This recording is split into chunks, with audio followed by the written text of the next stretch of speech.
Sairam students, let's begin with the today's session of class 8 geography.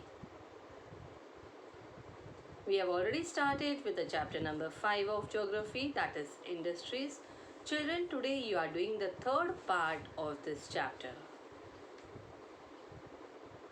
Now let's see the content of our chapter. We have already completed with the introduction, right?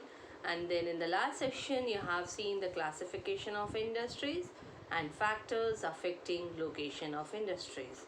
And in today's session, children, you will be learning industrial system, industrial regions and industrial disaster. So before coming to the today's topic, let's begin. Just have a quick recap of the classification of industries. We have seen the classification of industries on the basis of raw materials and on the basis of size and on the basis of ownership. In that classification on the basis of raw materials, you have learned the industries are divided as classified as agro-based industries, mineral-based industries, marine-based industries and forest-based industries. And whereas the industries classified on the basis of size, we have seen it is classified as small scale industries and large scale industries.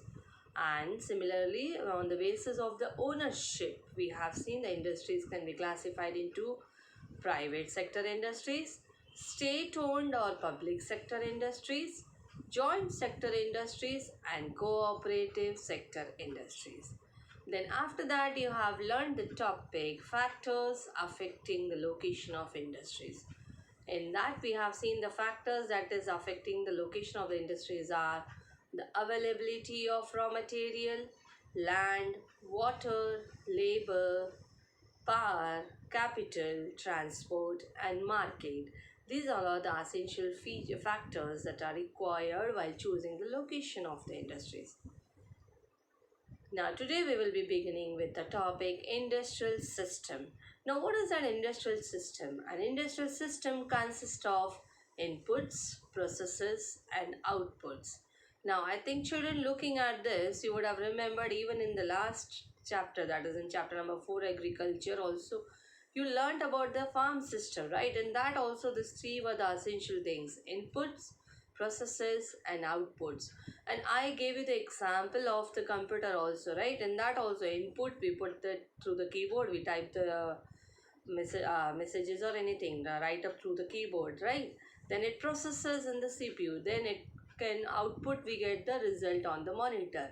So this three you can understand now, these three are the important part of the system. What is that? Input, processes and outputs.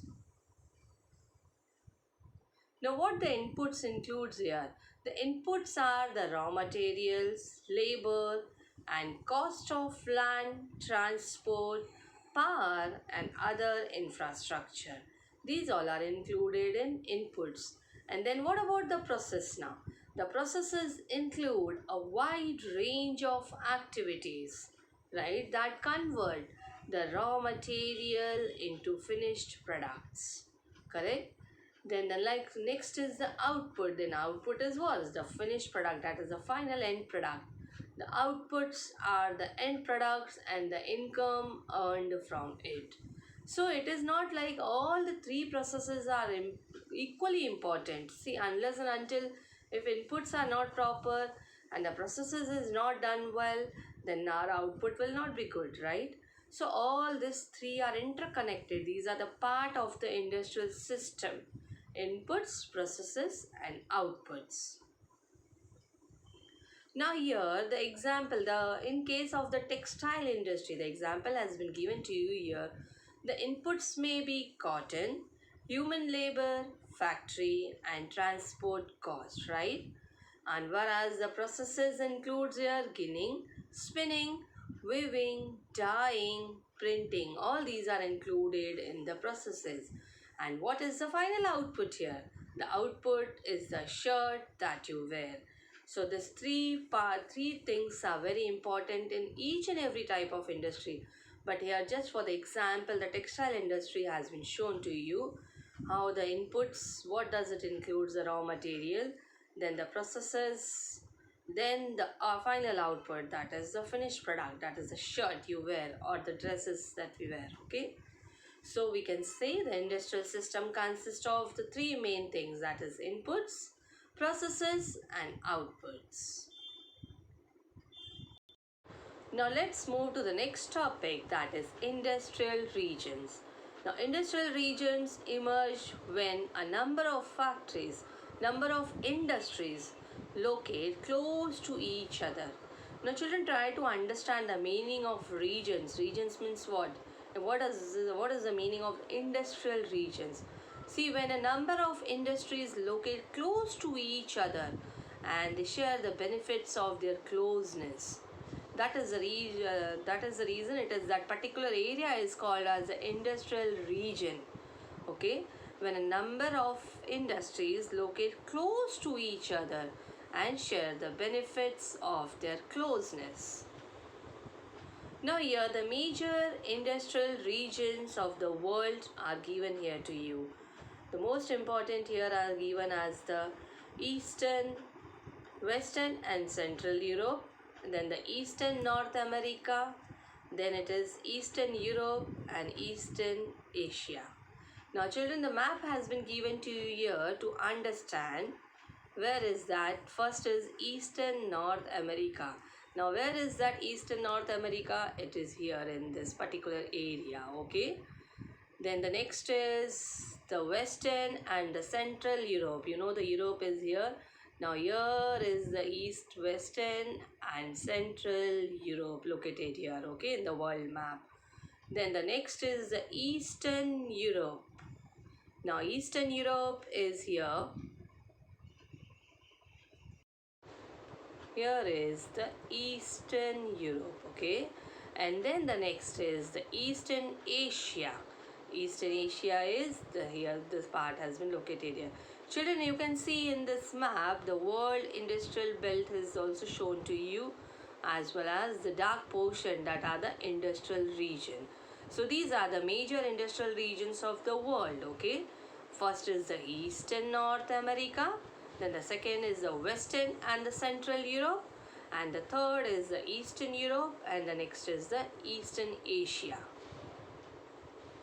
Then after that the major industrial regions of the world that tend to be located in the temperate areas. Children, if you will see the map here, these all are located in the temperate areas where the climate is suitable for the industries. Okay, and it is near seaports. Why it is near seaport? Because the transportation will be very easy. If industry is located near the seaport, the transportation doesn't charges too much and it is very easy to transport the goods there. And especially near coal fields, coal fields provide the electricity to these industries. So that is the reason the location of the industrial region is in the temperate areas and near seaports and especially near coal fields.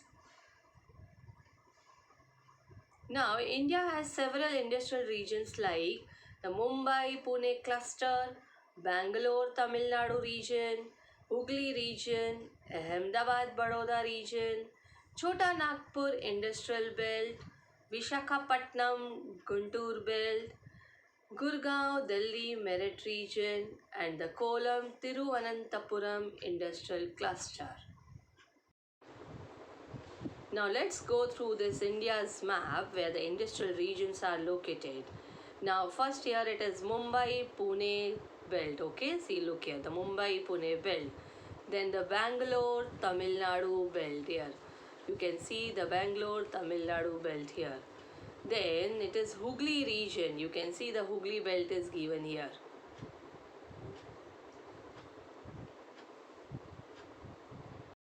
Then the Hooghly belt here. Okay. Then after that we have Ahmedabad Baroda belt. See here the Ahmedabad Vadodara belt here. Okay. Then we have Chota Nagpur industrial belt. We have Chota Nagpur Plateau region here. Then the next is the Vishakhapatnam Guntur belt. See here the Vishakhapatnam Guntur belt is here. Then we have Gurgaon, Delhi Merit Belt. Look here, we have the Gurgaon Delhi Merit. Then the next is Kollam Tiruvananthapuram Industrial Belt. It is given at the bottom here. So children, this map is not there in your textbook, but just for your reference to understand that where these industrial regions are located, I have given you this. So children, you have understood the industrial regions tend to be located in the areas, in the temperate areas, near seaports and especially near coal fields, right? Now moving to the next topic, that is industrial disaster. Now what is a disaster? Why this happens? In industries, accidents, disasters mainly occur.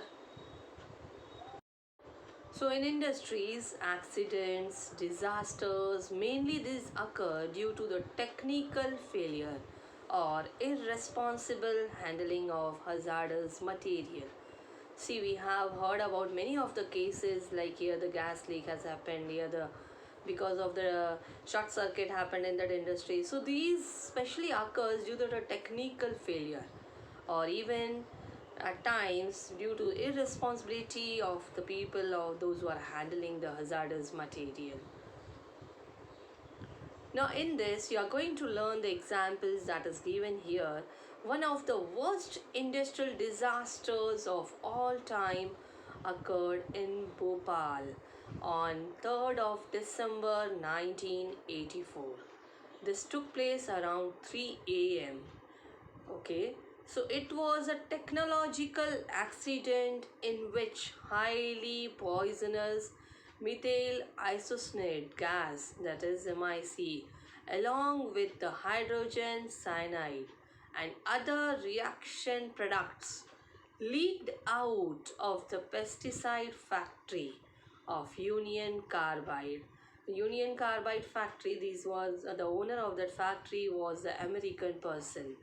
There was some there was a leakage of some due to the technological accident. The highly poisonous gas was leaked, that too at the time 3 a.m. and other reaction products leaked out of the pesticide factory, that is of the Union Carbide factory. But then what happened in this? The official death toll was, see, because of this disaster, many of them died. That is official death toll that was announced officially was 3,598 in the year 1989. Whereas even thousands who survived, still they are suffering. Still they suffer from one or many ailments like, see, after surviving also it is like it's not easy. Once they have been caught in the trap of that gas leak tragedy, it is very difficult for them to survive after that, because they will be suffering with one or the other ailments like the blindness, impaired immune system, gastrointestinal disorders, etc. So this is like one of the worst industrial disaster of the time that occurred in Bhopal on 3rd of December 1984. Then another incident also on 23rd of December 2005. This took place in China due to the gas well blowout in Gaoqiu. It is in China. How many people? 243 people died, whereas 9,000 were injured and 64,000 were evacuated. Evacuated means they were rescued. They were taken out of it. Many people died because they were unable to run after the explosion took place there. Those who could not escape in time, they suffered burns to their eyes, skin and lungs from the gas. So this incident took place in China on 23rd of December 2005. But now we will see the risk reduction measures. Even industries can take some measures to reduce the risk of these disasters or the accidents. What it can be done? Densely populated residential areas should be separated far away from the industrial areas. So this is first measure that the industries can take. Densely populated residential areas should be separated. It means the industries should not be located in the areas which are densely populated. It should be away from the residential areas. Okay. So while choosing the location, this thing should be kept into mind. Then only it will like the accidents, disasters. Then it can be the people can be saved from that. Then the people staying in the vicinity of industries should be aware of the storage of toxins or hazardous substance and their possible effects in case if any accident occurs. See, those who stay near the industries, they should be aware that this particular industry has the storage of the toxins or the hazardous substances, which may cause any problem, any accident at any time, and they should know their possible effects also in any if any case occurs in the future like that. And fire warning and the fighting system should be improved.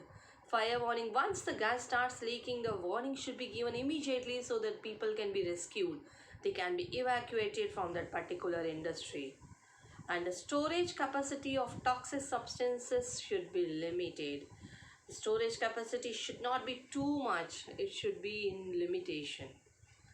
And the next is the pollution dispersion qualities in the industries should be improved. Pollution dispersion means the way to get out the throw out the polluted things qualities in the industry should be improved. Like if that gas is leaking, that if it is properly the pollution it means if the ventilation is good, the pollution, if any gas leakage has caused in the industry, because of the good ventilation, that can be dispersed quickly. It will not be more, then it will not harm the people more.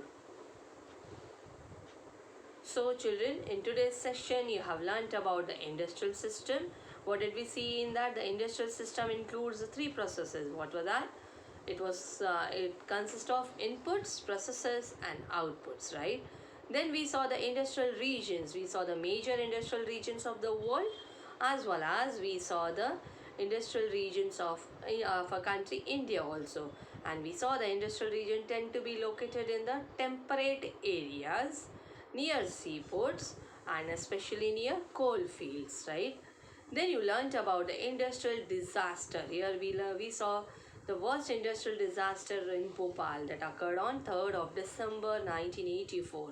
And the second incident you saw of that China that happened on 23rd of December 2005.